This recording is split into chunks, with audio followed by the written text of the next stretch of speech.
Welcome to the Spirit of Truth video podcast. Joining me today is my good friend and longtime Urantia Book reader, one of the original Berkeley boys, Mr. Tom Allen. Welcome, Tom.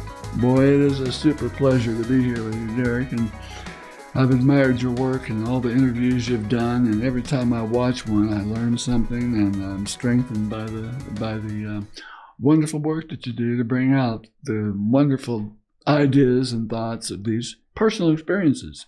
So I hope I can do the same today. I would like to say off the outset, though, I probably will say some things that are not exactly factual, but are close. You know what I mean? So if there's a comment section, if somebody's watching this, right? So if I say something's just not exactly right, please put it in the comments to correct me. So don't worry, I'm sure they will. I really welcome that. Yeah. And, it's just nice to have a friend here. If you guys don't know Tom Allen, he's working with the fellowship right now, doing a lot of administrative support, trying to get things clean and moving. And I'm just Judicial Chair of the fellowship. Yeah. Now, before we go into all that, let's just kind of start with, I know you've been a long time reader. This is coming up 50 years you've been reading the book. This is my 50th anniversary. Wow. It is 50. This is my 50th year of reading the Urantia Book, and it's still brand new.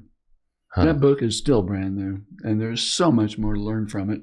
And it's obviously meant for 1,000 years. In 1,000 years, I couldn't comprehend it all. Well, maybe you could just kind of tell us about how you got started on your Urantia path. Sure. Well, I was born in 1952 in Bartlesville, Oklahoma, also the hometown of Rich Keeler, which is interesting. But I grew up in a Presbyterian faith tradition and I was in the upper class. Both of my parents were physicians, and we hobnobbed with the upper elite in Bartlesville with the Phillips Petroleum Company was stationed there, and that's where Frank Phillips started the Phillips Petroleum Company.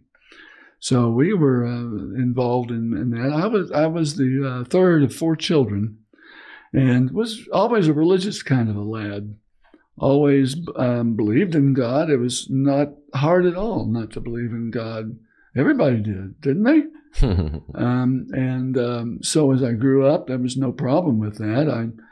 I wasn't really studious in my young life, but it came a time when I was in college that I was going through certain spiritual yearnings on a much higher level, and I had a religious experience, actually, where I just suddenly realized that God was with me, that there was absolutely no doubt about it.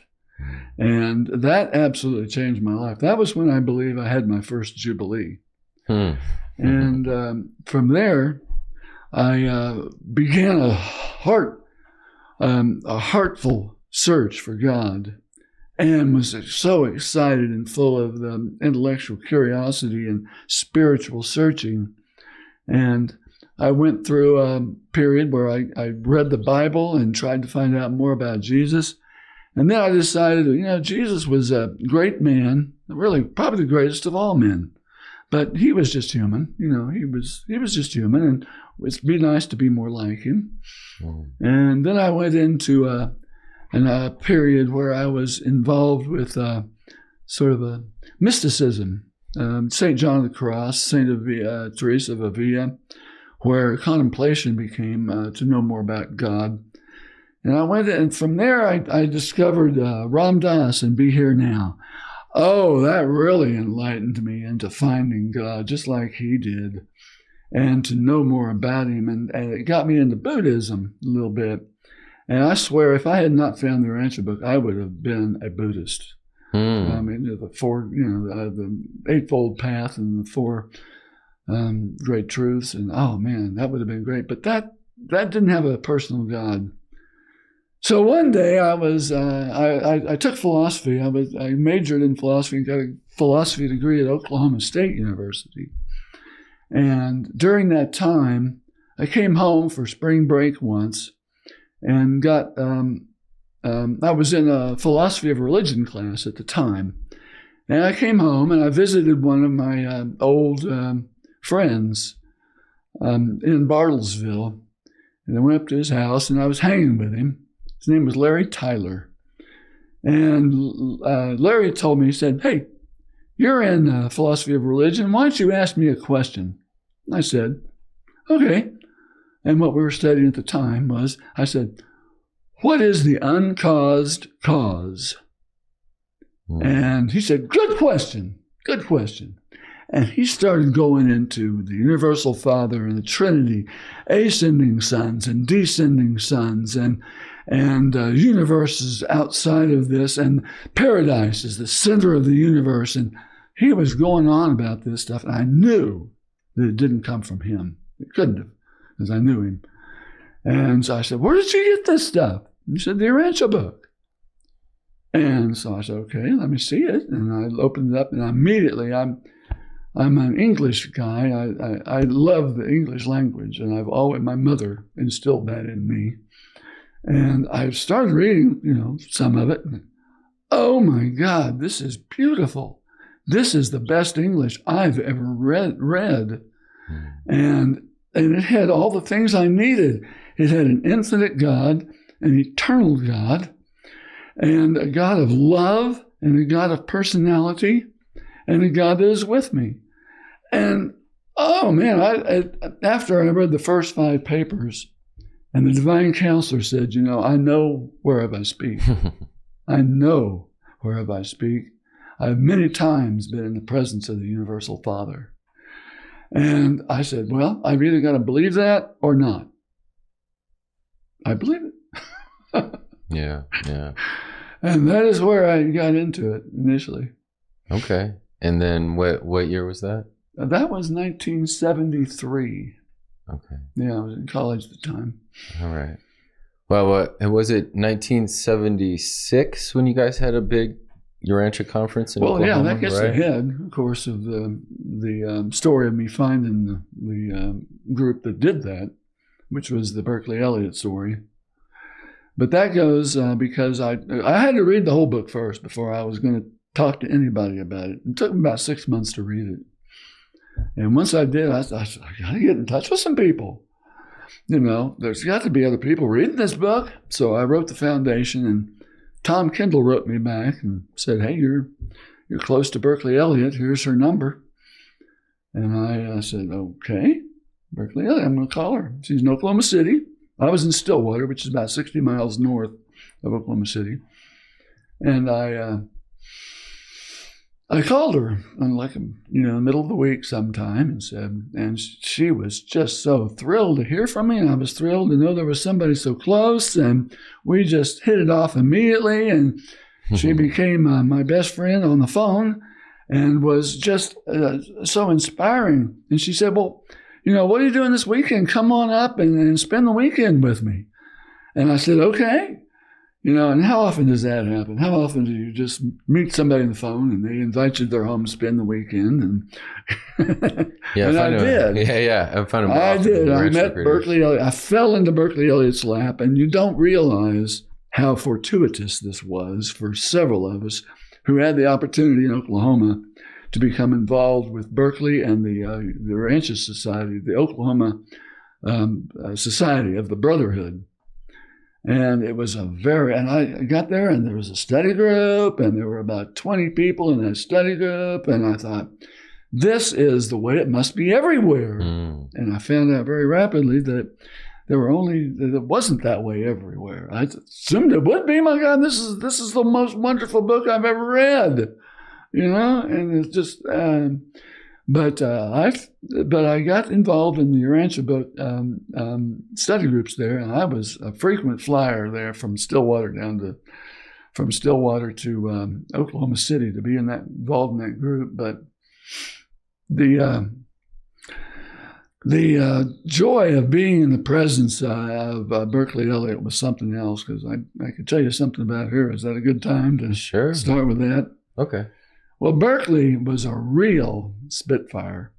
She was not more than 5'2", and came from good Oklahoma stock that came down. And their grandparents were boomers, And they got onto some Soonard land. They obtained some Soonard land. Sooners were the pirates that came down too early when they opened up that Indian territory. Right. They got on some Soonard land near Ripley, Oklahoma, which is near Perkins, Oklahoma, which is near Oklahoma State University.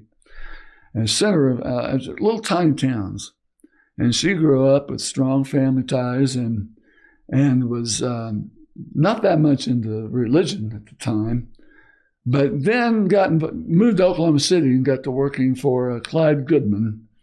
And there is where the Urantia Book started to become alive in Oklahoma City. Because there was a fella, B.M. Salyer was his name, B.M. Salyer. And he was a preacher in Oklahoma City, but he was in Chicago in like 1957. And found the book in the bookstore right there probably near 533. Picked it up and brought it home to Oklahoma City and started preaching it in the church. Whoa. And the Oklahoman, the Daily Oklahoman, the newspaper had nice articles about him and about the Urantia Book, and invited people to come to their church, and they were having a thing, and several people went. Helen and Van Butler, who were also stalwarts in the early days, and their daughter Charlene, and Berkeley and Clyde, and all those people went to that. And Berkeley didn't go. Berkeley was kind of an add-on later because she was friends with all these people, and she was. And then they came together and they started, got involved as a society in Oklahoma City. And that was really started up and was influenced and helped out so gratefully because Bill Sadler, the son of Dr. Sadler, made frequent trips to Oklahoma City and down to Dallas because he was a business consultant. And he stopped probably once every month back from about 58 to 62 or 63 is when he died. And he would come down and they would tape him, and those tapes are kind of out now. And there's nobody in the Urantia movement to this date that was more attuned to what the Urantia Book is and what it says. He was a brilliant genius. And Berkeley fell in love with Bill Sadler. I mean, and just nearly worshipped at his feet. She said, I sat at the feet of Bill Sadler, and learned. She learned the Urantia Book. She knew the Urantia Book extremely well. But the thing about Berkeley was that she was a determined woman and could take on anybody lovingly with anything that she had to deal with. And could the thing about Berkeley was that she was the best friend of everybody she met. As soon as you met Berkeley, she was your best friend. And it didn't matter who you were or how long you knew her. And it was just an inspiring thing to be with Berkeley. And I was one of...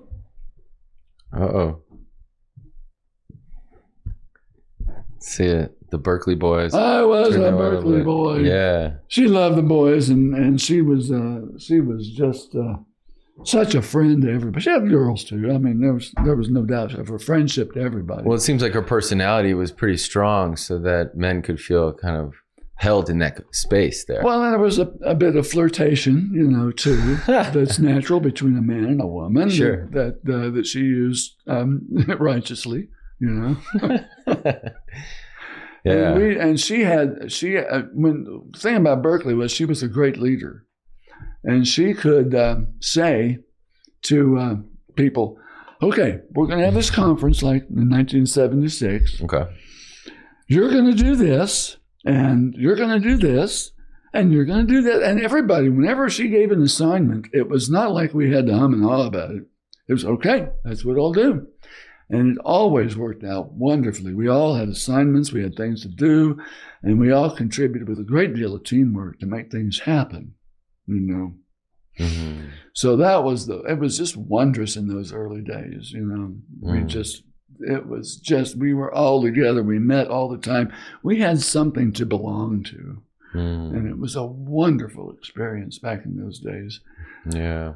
I have my own story that connects with that 76 conference that you guys had, because that was my parents' first conference. Oh, George was there. Yeah, my mom and my father had just got married, and we're having my sister soon. And you weren't around yet. I wasn't even alive yet. But the only reason why I found out is because remember Chuck had those photos from that conference. When he came out and visited me for the first time out in Boulder, he was emptying out a storage garage. And in those photos he pulled out from that garage, I was going through all of them. And here's these photos of my dad playing guitar out in the woods in Oklahoma. I'm like, Chuck, dude, what are these? He's like, oh yeah, that was Chuck's first conference. And 76? Uh-huh. All right. Yeah, so small world, but good family. It was. Yeah. And it was a magical one. But however, it had some undertones. In what way? Undertones. Well, at the time, you got to remember that the foundation, Urantia Foundation, owned the copyright to the Urantia Book. No doubt about it, right? And there was a lot of fear. If you look on the archives, you'll see when they made the Brotherhood, there was a great deal of fear that other organizations were going to try to rise up and disturb the real motive and the purpose of what the Urantia Brotherhood should be. So there was a real fear, and that's why they really made the Brotherhood. One of the reasons they made the Brotherhood was to prevent other organizations. That's written clearly many times. And prevent other organizations. They wanted just one organization to at least get things started, So that's what they did. And they were in a lot of fear about it. So they were really scared of even the societies. They were scared of the societies rising up too fast and too strong. And so they made a lot of restrictions, copyright restrictions. You could only quote so many words of the Urantia Book without permission. You had to have permission. You had to sign what was it called? The licensing agreement. They sent us a licensing agreement, which was clearly a lie for us to sign, because it said we had never done anything beforehand that would have been violated the copyright, in their opinion, about what the copyright required us to do. But we had. Everybody did. We had done things. We made bookmarks. It was before my time. They made bookmarks. They made things, and all those things that we're not supposed to have done. We done it. We had done them. We're not going to sign a lie, y'all. So the foundation was just, and Paul Snyder was a mediator in all this, and because Paul thought it was okay at the time, and until they all came down to Oklahoma City. Their lawyers, Martin Myers and Paul Snyder, and they tried to convince us that it was okay to sign this licensing agreement. And we said, no way. We're just not going to sign a lie. And so Paul started supporting us on this. So he kind of switched? He didn't know all the facts about it. And then once it became true that we weren't going to sign it, and several societies agreed with us and would not sign it. Several did. They went ahead and signed it. But we wouldn't. And there came of that the confirmatory agreement, which left out the past. And we said, okay, we'll sign that. It's, it's a confirmatory agreement, and we confirm that we will not do these negative things to usurp the copyright in any way. Well, once that was signed, is when we began to work on this conference in 1976. And we were the second big conference that occurred outside of Chicago. First one was in LA in 73. I was before my time. The second one was 76. Wow. And we started working on it, and we had all these ideas, and then the foundation decided to start coming in and telling us what we could and could not do at this conference. Really? They said, hey, this is our autonomous conference that we're having, and we're welcoming everybody. But they made sure that we were not to do certain things. And we kind of bucked the system. We said, no, we're going to do this. This is just fine. They tried to tell us who they could and could not speak, how much they could say, and they had to send out letters to every speaker that was on the agenda.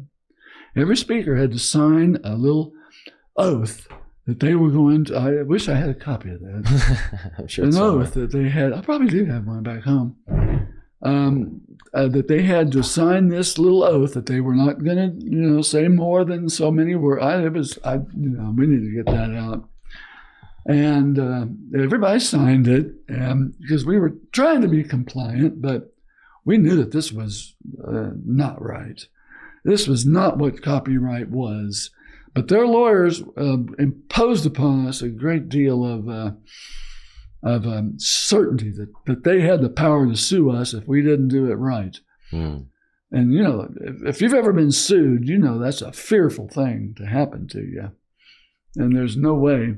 They ended up suing a bunch of people, right? Oh, they sued so many people over the time. But then the conference happened in 76, and it was a huge success.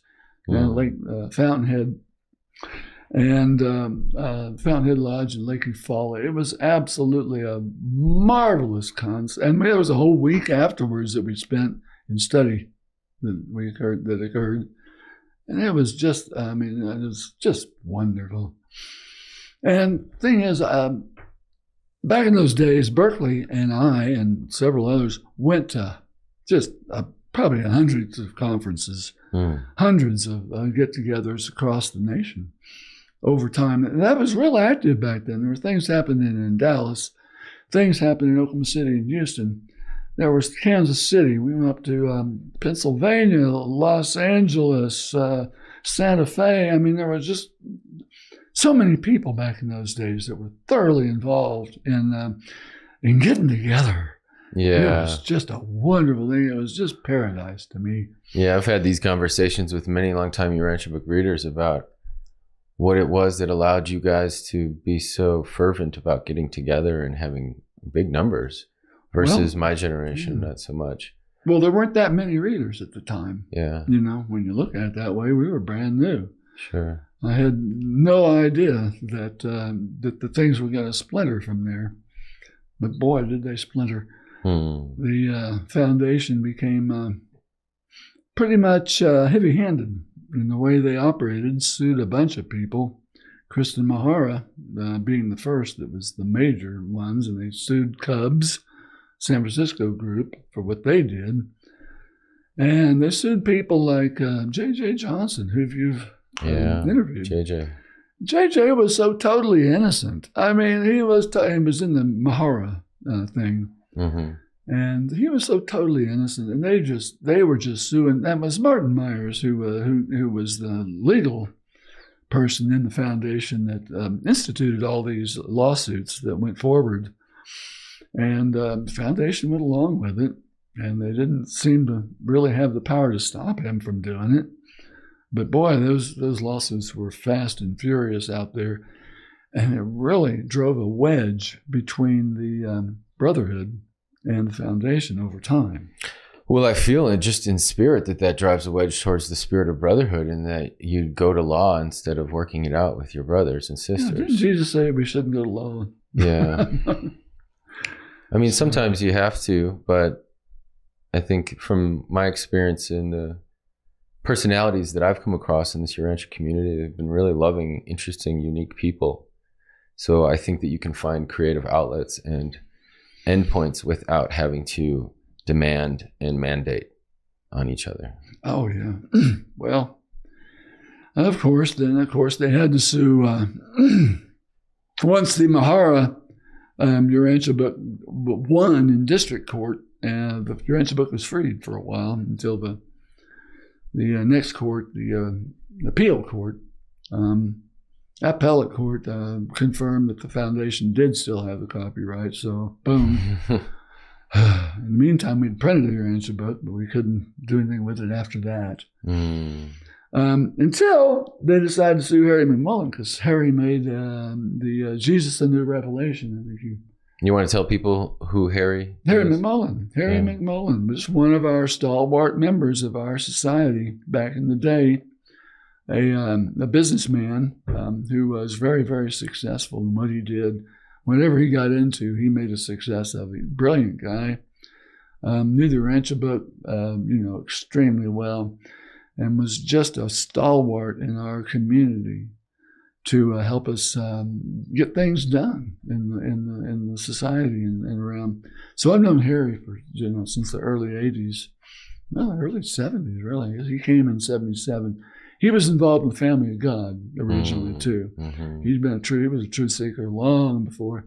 He was into Edgar Cayce first and found the Urantia Book, and then became involved in the Family of God before he decided that maybe this wasn't the best way to go. Mm. And then he came to Oklahoma because he opened up a valve company there of oil and gas valves and such, and was very successful with that. Mm. And so he's still a good friend. He's got sued by the foundation because he was just so upset with the way that the foundation was behaving at the time and trying to restrict the Urantia Book. Because once the Mahara case came down, they started restricting who could get the Urantia Book. The foundation kind of put a kibosh on the distribution of the Urantia Book, which should have been in the brotherhood's domain. Should have been in the beginning.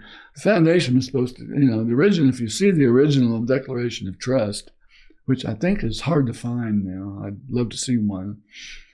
They were just supposed to keep the copyright intact and to keep the plates at the time. That was what they were supposed to do, and make sure they kept the text inviolate. And that was all they were supposed to do. The brotherhood was the social outreach. Right. We were the ones that were supposed to disseminate and study the teachings of the Urantia Book. Mm-hmm. And we did, and we started doing that more, but the foundation decided, hey, that's really our job. You guys are not doing it the right way, and we'd like to make sure you quit trying to print the book any other way than what we say. Yeah. And Harry McMullen didn't like that, and he decided to write The Jesus, a New Revelation, which is just the fourth part of the Urantia Book, the Jesus, part 4 of the Urantia Book. And he took that on as a deliberate attempt to take on the foundation. And so, sure enough, they sued him. Wow. Well, he countersued. Right.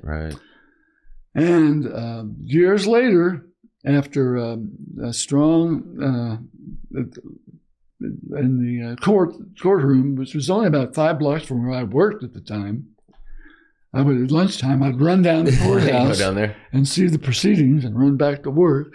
Cool. Some days I had off that I could go there and see what was happening. But it was a fascinating time to see all those people get up on the stand and speak. And we were so involved in, our society was unanimous. That was the thing about us. We were in total consensus about being opposed to what the foundation had done to us and to other groups.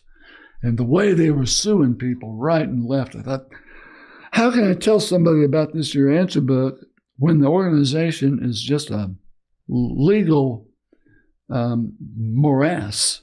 It was just horrible. Yeah, I think you've captured the challenges of that time. I know I've had many conversations about it, but I also find it interesting how there's kind of a development of relationships between the new stages of the foundation and the new stages of the brotherhood, right? It did evolve. It did, but they had to get rid of Martin Myers first, and that finally occurred once the papers. Gosh, the timeline. Somebody put in the comments. The timeline. I'm not sure if Martin was gone when that Urantia. Harry won the lawsuit, the Urantia Book, because on the basis that the renewal in 1985 was invalid, because there was nobody was anointed as the one to take on the copyright in '85. So they said, and it was a quick verdict that they came to. And, essentially, there was no real author. It wasn't a human author, so there wasn't really a copyright. And there was nobody to give the copyright to. Right. The foundation, really didn't have a legal. It was the person that wrote it. Good luck with that, everyone. Good luck with that. I mean, there's lots of intrigue and lots of interest. But anyway, so at some point, Martin got out of the foundation, and it started to evolve. and became what the Brotherhood should have, took on many of the tasks the Brotherhood should have taken on in the first place. But the Brotherhood decided to kind of cut ties with the foundation. They both solicited money equally at the Brotherhood and Foundation solicited with one letter to all interested parties who were willing to contribute. And we decided that at one point when Martin Myers was still president, no, we're not going, 1989, no, we're not going to solicit funds for you anymore. You're on your own. We've got to do this for us, Boom, that was it. Yeah. And in 1 month, we were kicked out of the foundation office and kicked out. This is a story that Mike Pater should tell. I mean, someday I hope Mike does tell One day the story. we'll get Mike on here. He should. And Gloria Ann Harris would be another nice Oh, one. yeah. Kicked out. And a rainy, cold day, they had to leave the foundation offices. They were just, and they had nowhere to go. And they struggled and finally found a place, which is the Wrightwood residence. So they bought a location down the street, essentially, from the foundation in Chicago. Yeah. I never should have sold it, as things turned out. But since then, the Brotherhood was on some. But immediately, Martin Myers started. He basically disaffiliated us. We couldn't use the circles anymore. The logo. Because of the confirmatory agreement. You can't use it anymore. You can't use the 3 circles. Can't use the These word. 3 circles. Yes, indeed. Here. Yeah. Can't use those anymore. So we had to come up with our own thing. We couldn't be the Urantia. We were the Urantia Brotherhood. We couldn't use the word Urantia anymore. So we cleverly over time said, well, we can talk about the Urantia Book. So we are now the Urantia Book Fellowship, so we can still have Urantia in our name, legally. So just to catch everybody up here, there was one organization in the foundation, and they had a social order. There was the Brotherhood. When there was all these legality troubles for disseminating the book, then there was also funding support that was no longer available. And then the Brotherhood social order kind of got removed from the foundation, and so then took on its own entity as the fellowship. Yeah, we did. Yeah, now we're the fellowship. But what Martin did is he started, since you guys, the Brotherhood is no longer with us, we're going to start our own. They started the Urantia International Association, UIA. Urantia Association. UAI at the time. Yeah. They changed their name later too. Oh, okay. But they could use the word Urantia because they had their licensing agreement or whatever they had, and they started an organization. And it was like there was a huge split at the time, and it was so disheartening. It was it was a nuclear bomb in the Urantia movement. Yeah, it really was. There was the Brotherhood loyalists and the UAI loyalists who believed that. The UIA people who believed that the Brotherhood was on the path to the evil by printing the book. Fault. Yeah, it reminds me of Monty Python and the Judean People's Front and the People's Front of Judea, where it's just like the same people doing the same thing, but they got to pick fights with each other over ridiculous things, man. Oh, and it was so, and we just battled that, and the separation and the resentment was just un-Jesusonian. I'm telling you again, how can you tell somebody new about the Urantia Book when they look into this and they see all this dissension and horrible dysfunction at the highest levels? Yeah. It was truly heartbreaking. And what we call the 30-year war. It was a 30-year war that occurred. It started in 1973 when Martin Myers at that LA conference gave a talk on unity, not uniformity, which is easily archived and found. But at that point, basically, a stake was starting to be driven between the foundation and the Brotherhood, and continued until the final freeing of the copyright when Harry won that lawsuit against the foundation. But now, and that was what? When was that? 2003, 2002. We'll find. Chuck probably knows sometime. And once it was freed, there was an aftermath. The aftermath of the 30-Year War. And that aftermath is still going on today. But as we older people that had those horrible resentments back in '89 and beyond are slowly but surely softening. Because resentment is such an unspiritual thing. So we all need spiritual unity, don't we? We have that. We have spiritual unity. That's certainly something that's central to Jesus' teachings. Yeah. It strikes me as, a younger generation than you hearing this and then thinking about what can unify. Because the goal of the projects, maybe they got skewed a little bit as far as the control around how fast you need to disseminate this revelation. But at the end of the day, I feel that everyone's invested in supporting this revelation and getting it out there at some level, right? Our purposes are the same. Right. So then it comes into, it's not like you all have to have the same organizational name, but the fact what unifies your groups is that you have these same goals in mind. And so then it seems to me that instead of forcing cooperation, if you present creative projects, that allows for co-contribution and collaborative efforts where one can find their role in something as opposed to just wearing a uniform. Absolutely. We, like I said, our purposes are almost identical. I mean, study and dissemination of the Urantia Book.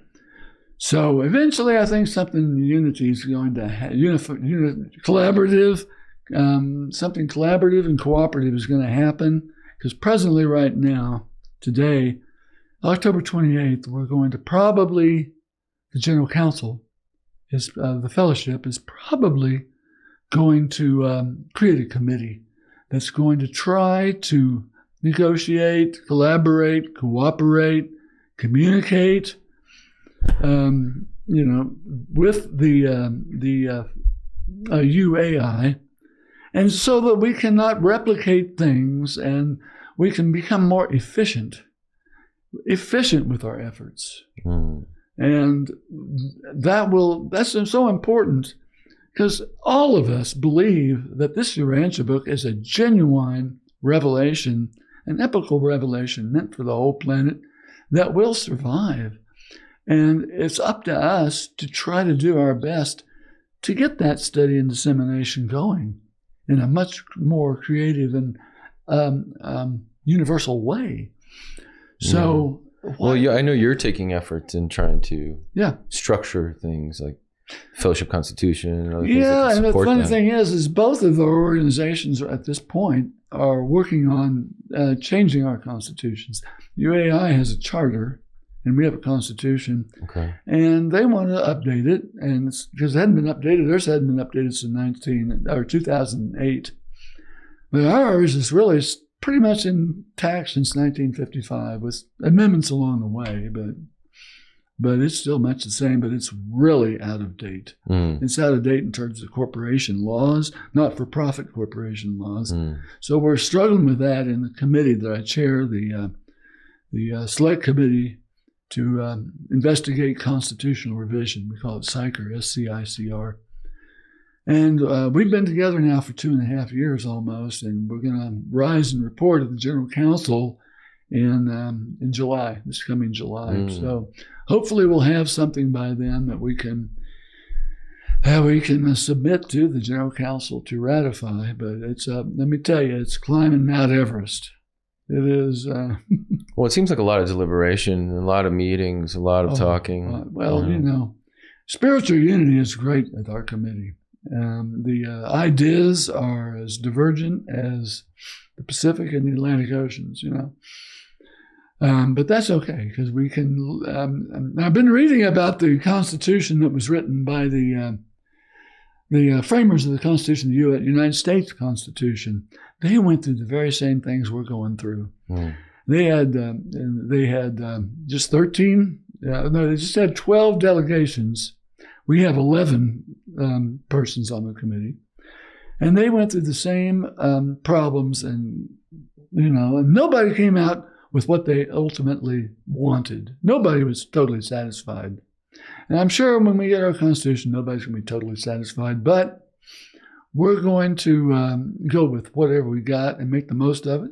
And it's always amendable. Because I'm always reminded that the Revelatory Commission, when they first heard about what the Constitution, or at least when it was first presented to them, they probably knew about it. When it was first presented to them by the contact commissioners, they said, here's our Constitution, what do you think? They said, well, this is alleged, it's an alleged story. I always have to caveat that. Sure. They said, well, if it's the best you can do, at least it is amendable. Mm. And so now here we are amending it. Interesting. So, what are they going to say about it when we get it done? They're going to say, well, at least it's amendable. It could be. Yeah. All right, man. Well, let's kind of switch topics here a little bit. Let's talk about some of your work, like more personal passions as far as how the revelation has affected you and some of your service and secondary works. Well, I'm kind of a writer. I like to write, and I love the English language, like I said. And so when you read enough of the Urantia Book, you really you start writing like the Urantia Book. Except the Urantia Book usually sometimes has paragraphs with one sentence that are that long. You've got to, when you're dealing with humans, you really got to make short sentences and pack all the meaning you can into them. So I'm working on that all the time. So I like to write about things. But the main project I had and my passion was the Cosmology of the Urantia Book. That's right. Because I was just fascinated with that. And oh man, what a beautiful universe you've put together, Father. Oh, what a beautiful universe. And it's just so wonderful that you've told us how it is. And if you look at the Urantia Book and you look at the schematics, it makes sense. Okay, this is a wonderful way to put it together. But then when you look at astronomy, modern astronomy, oh my goodness, these two do not match up. What are we going to do? So there is a great debate on the scale of Orvonton, and it's really a rancorous debate, really, in a way, because so many different ideas about the way that Orvonton has been made. And you got to use the words from your Urantia Book to figure it out. But when you look into the modern astronomy and you see the way that the universe is set out by astronomy, and you see that there is a local group of galaxies that are in our area that seem to be gravitationally attracted to each other, that eventually all of these galaxies in the local group are going to condense into the Milky Way. Now, that's one model. Okay. But there's other problems with that model. So what I've done is dispassionately, disinterestedly, and cosmologically tried to discover 10 different cosmological models for the way that Orvonton could possibly be organized. And that was I have my model. I have the model I like the best. But I have about a total of 10 models that I have put together and critique in various ways. In a book I wrote called The Great Debate on the Scale of Orvonton, shamelessly, you can get it on Amazon. But what I want to do next is I just want to write a little book with just those 10 models in it. Well, do you have anything that's kind of tangible for the common Urantia Book reader as to the scale of Orvonton? Well, what we can compare it to or anything like that? It's so dadgum complicated. And that's why I say there's 10 models that I've seen. But like I say, if you just wanted the basic schematics from the Urantia Book, it works. I mean, just to realize the amazing immense and to see that, the science of the 1930s is obviously going to be changed by 2023, and so we're just learning more and more about the way that the universe is structured and the science that can bring it together. And it's just so far removed from the basic schematics of the Urantia Book, which are just beautiful and meaningful. And, okay, this first question I'm going to ask on the Mansion Worlds, besides who killed Kennedy. Well, I know that they have new tech with the telescopes and the satellites and like the James Webb. Oh, and other James things, Webb is right? making a big impact, yeah. Yeah, what are you finding from that? Yeah. Anything? Well, the Big Bang Theory is kind of on the rocks, but a lot of those astronomers are finding ways to work around it, These galaxies can't have been made, just like that long ago, according to the Big Bang Theory. Mm. But they apparently were. So the universe must be older. Okay, well, the Urantia Book is a lot older. Mm-hmm. The very nebula that created Nebadon was 1 trillion years ago. 1 trillion. Versus the Big Bang was 13.7 billion. Mm. Huge difference. Mm-hmm. Huge difference. And Nebadon itself is 400 billion years old, and it's brand new. It's brand new in Nebadon. And so you see the problems that you have in pulling that together. And there's lots of theories, and people on Facebook, and there's several media outlets that you can go to where people argue about this stuff. And I sometimes come in and do the same. And there's lots of weird ideas too about it, Sure. But that's the way we learn. Yeah, that's one of the challenges of being like a Urantia Book who's maybe hyper fixated on one certain topic in the Urantia Book. Is that you can learn a lot, and then the challenge becomes you feel almost isolated because there's almost no discussion about the accuracies that you've come to discover. And so you're always on the outside having to just like piecemeal this thing together for other people. And that's like, I've done that with like ancient history and stuff, like some of the Sumerian that's the same things, problem. things like that. Yeah.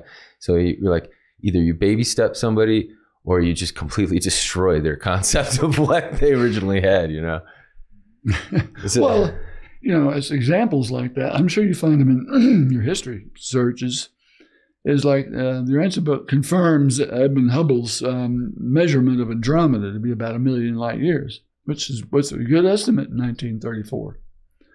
And since then, though, they've decided that the Cepheid variables indicate that no, the Andromeda Nebula, which is in the local group, which is coming at us, is only 2.5 or 6 billion years light years away. And so 1 million years in the Urantia Book, and Edwin Hubble, 2.6 billion light years away in modern science. So that's a problem. How are you going to bring those together? Mm-hmm. But the way I bring them together says, pause to consider the immensity of that distance. It says something like that. And to me, that just, I translate that to, the glory of the beauty of God having such an immense universe. Mm-hmm. God, you have your finger on the foothold of the universe. And it's just a wonderful thing. So, that's where I take it. Yeah, there's a discrepancy, and we'll see what comes together with that. Yeah. There's many ways that people have tried to explain that away, but I don't know. You just got to wait and see. Yeah, you just wonder sometimes there's not things you can explain if they completely conflict one another, and if one's completely false or erroneous in its either design or if there's any design to suppress Urantia Book revelation.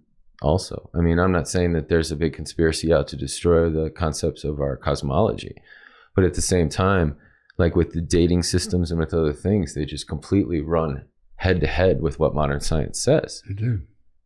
So. Yeah, well, it doesn't even admit that, these revelations are just temporary. What's that quote? And that they will be outdated in time. Mm-hmm. So some of these things that it's really good science for 1934. It's excellent science, and they use a lot of human sources to to base their science in the Urantia Book. And they predicted a lot of things that weren't found yet. Yeah, that's true. Of course, the most famous one they really had found things, I think, but they were so obscure, like the continental drift. That's the one that nobody believed in, the continental drift, though it had been theorized peripherally by somebody. Nobody believed in continental drift. They thought it was completely different. But then, boom, continental drift came out, even since the Urantia Book came out. Mm-hmm. And that's like, whoa, they got that right. Mm-hmm. Mm-hmm. And some of the ancient civilizations, too, that some of them they didn't even find till the 60s. Yeah. That's pretty cool that they've given us back our history and cosmology a little bit so that it doesn't become so magical and superstitious, right, and at the same time not hyper secular. You know what I mean? That's a good point, because what else should the Brotherhood and the IUA and the Foundation be doing? Of all human knowledge, that which is of greatest value is to know the religious life of Jesus and how he lived it. Now, isn't that something that would be a wonderful part of these organizations?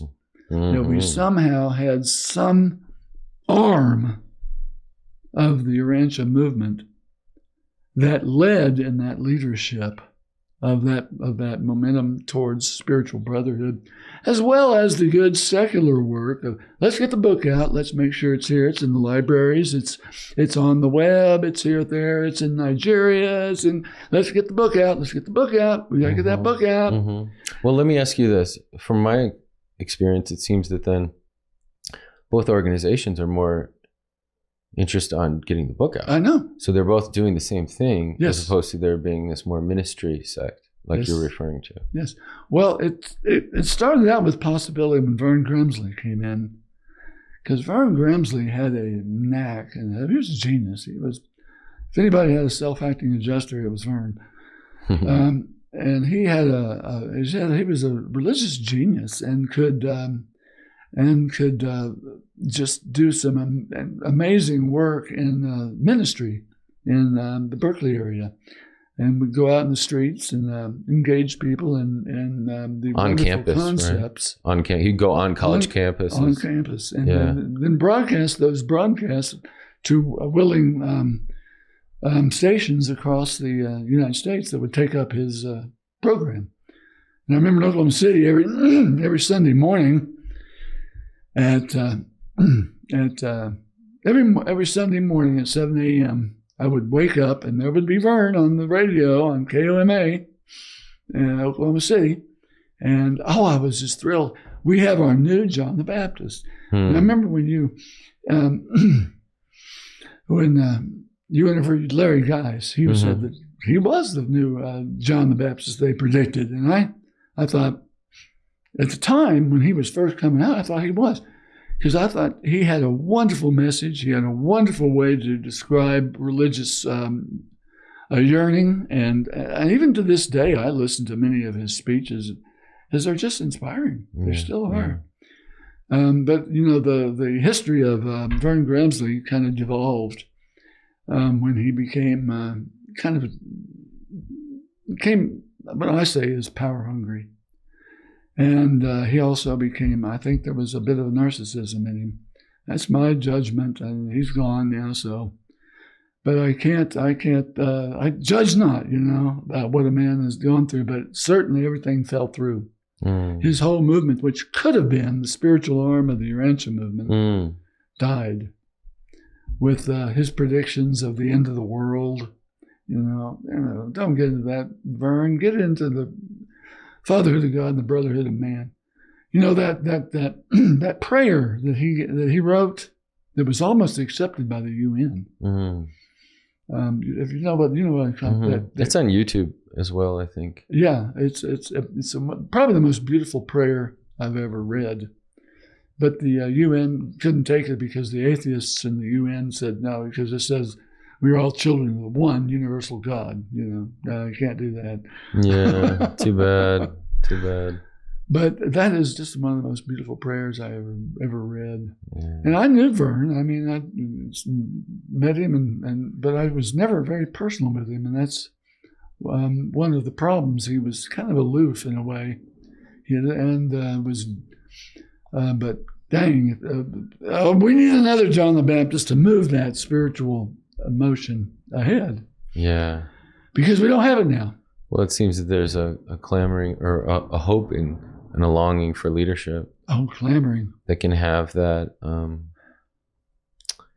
demonstration of character that can be compelling in nature. But at the same time, I still feel that that's only comes from a spiritually transformed individual. It does. And leaders, somebody that has that leadership capacity and can bring people together in a teamwork way and a self-forgetful way. You know, yet still be the genius that is able to not even just quote the Urantia Book, but able to live it. And who could that be? None other than Jesus himself. Like you were talking about, like I can only agree with you in that if each individual, as they go in relationship, friendship with Jesus, that's a transforming thing. Oh, it is. And if it can be lifted up in an organization, in a group somewhere, that's the shared project, right? There's like the shared interest of creative effort. It's how are we leading with him in our own lives and in the environment. And that's something that hasn't really been tried too much on this planet. You know what I mean? That's one of my beefs about the Urantia movement in Toto. And that is that the dangers of over-intellectualization. And I was an early victim of the over-intellectualization of the Urantia Book, because it's just so beautiful the way they put that thing together that my spiritual life was a little bit behind. I think the whole movement was the spiritual life was behind the intellectualization of the Urantia Book. We know the Urantia Book real well, and we can spout it off. I can quote you quotes from it, and sure. But do we live that life? Do we have that outreach into the spirituality that book proclaims? Jesus proclaimed, over and over. He wanted that gospel out. Yeah, he proclaimed it, and he said, "You all need to proclaim it." And is that still true today, or was that just for the 11 apostles? Yeah. Or 9 apostles in the beginning, and 2 of them didn't go out. Well, you can start to, paint the picture backwards now and see with a lot of these legal issues in the beginning. Yeah. That, it really separated any opportunities for there to be something like that. Suffered. But also, there's always this concept of being too much of the world. And so if individuals and organizations can become too concerned about being accepted in the ways of the world and not being offensive, that then they might miss the boat on a few things. Because if we remember, it was Jesus who the world hated him first, right? But yet he overcame the world. And we can too. If we and still him. Is. Yeah. And so you kind of see where his truth bumped heads with the secularized authority, in where, okay, there is a wall of inertia here that individuals and organizations can run into and get stale and stagnant. Yet then Jesus brings this new water, new wine, in a way that is liberating. But if you allow it to in your heart and to transform you in that liberation. Yes, that's what we need. We need transformed individuals to transform the world. Now, not to imply that, people in organizations aren't touched and friends with Jesus. It just seems that it's not in the forefront. They're not leading with that, is all I'm. Well, that over-intellectualization is a problem that is still yet to be overcome. I really believe. And it will, because we need that balance. But the whole world is is growing so rapidly right now that are we going to have one of those times where the spiritual life does not keep up with the over rapid growth that's occurring? And if we don't, we're going to have another cataclysm. An interregnum. The interregnum. Yeah. We might have another one, and I'll probably be long gone before that happens, but but that's another problem, is we don't have the youth right now, and nobody does. Churches, socio-religious organizations are the youth are just peeling away. Yeah, I will say, I can feel just in my generation that capacity for attention is not always there. And, we talk about the Urantia book being 2,097 pages and what it takes to invest in learning and reading all that and supporting group fellowship and things like that supports your own Urantia book development and understanding all that. That's a huge investment. It takes a lot of attention. And there isn't really that platform where you can shortcut Urantia book or shortcut revelation. This is something you have to embody and then learn and then teach that really shows that you know it if you can't teach it lovingly, right? So that's a huge process that takes almost familial level commitment with each other.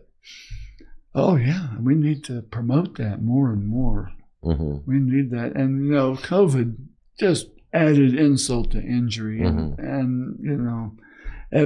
But the good thing about it is that it did help Zoom to emerge, which is a stopgap, helpful thing if you can't get together in person. There's, I'm on a Thursday night study group with men, Pacific Northwest men. I just visited them, which is wonderful. And all we've had was these Zoom meetings, and they're wonderful.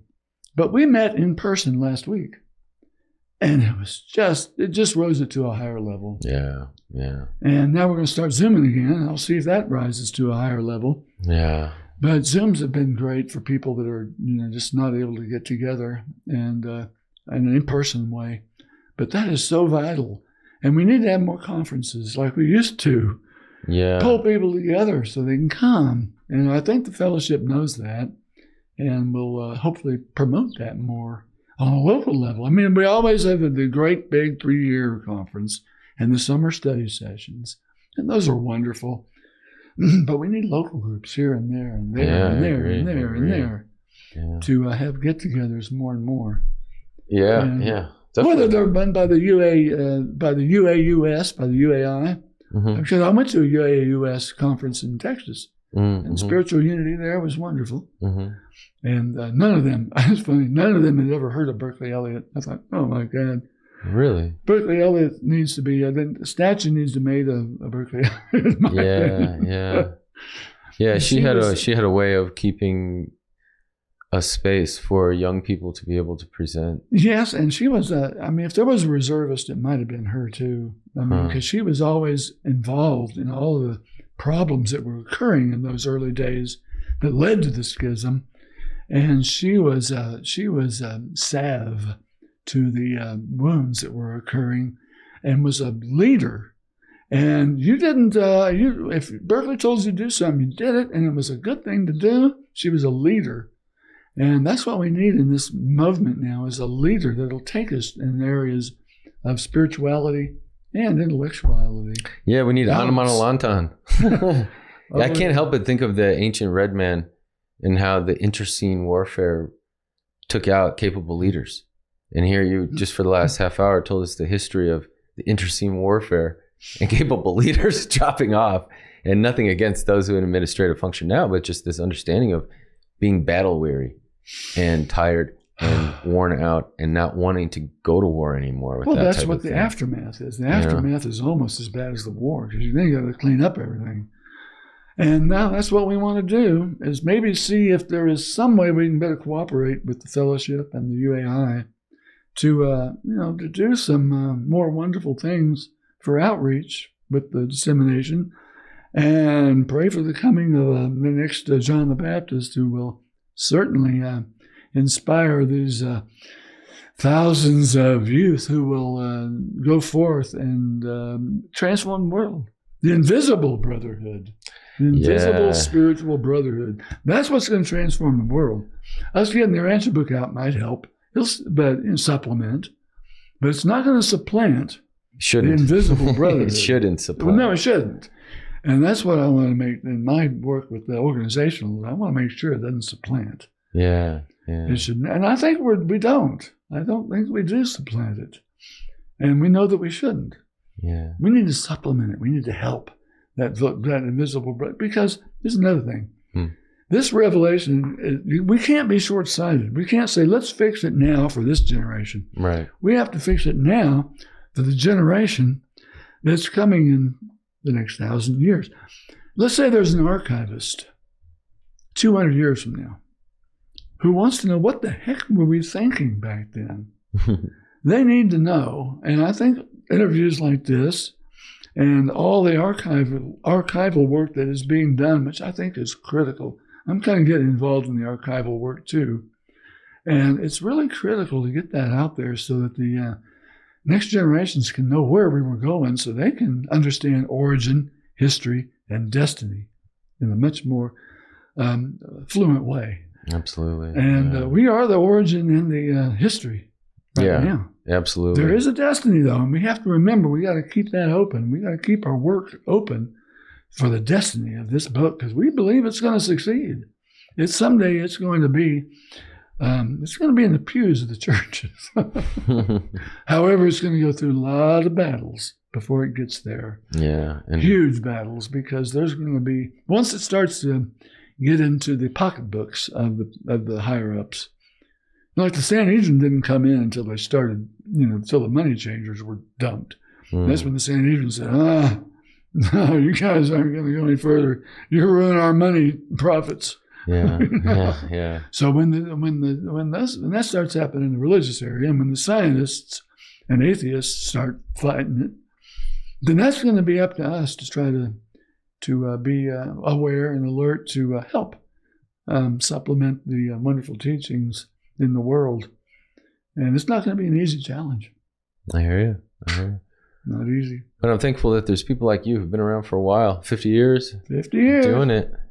So, man, I just want to thank you for coming out and sharing your stories with us. And it's just been awesome getting to hang out with you. And I wish you the best with your meetings this weekend. And hopefully we can get back together soon and talk about some more developments. Well, gosh, if you maybe have an update later on.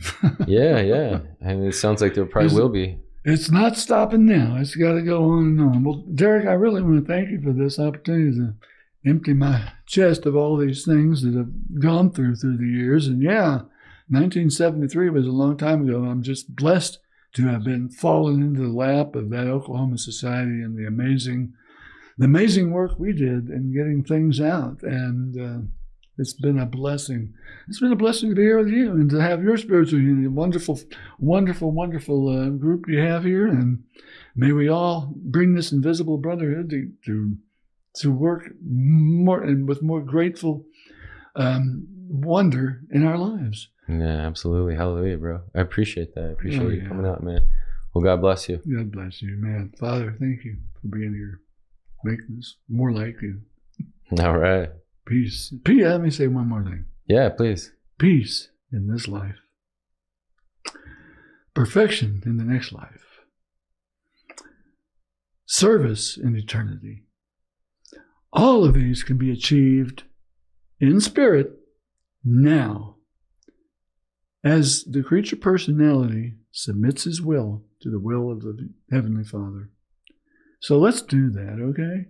Okay, I'm in.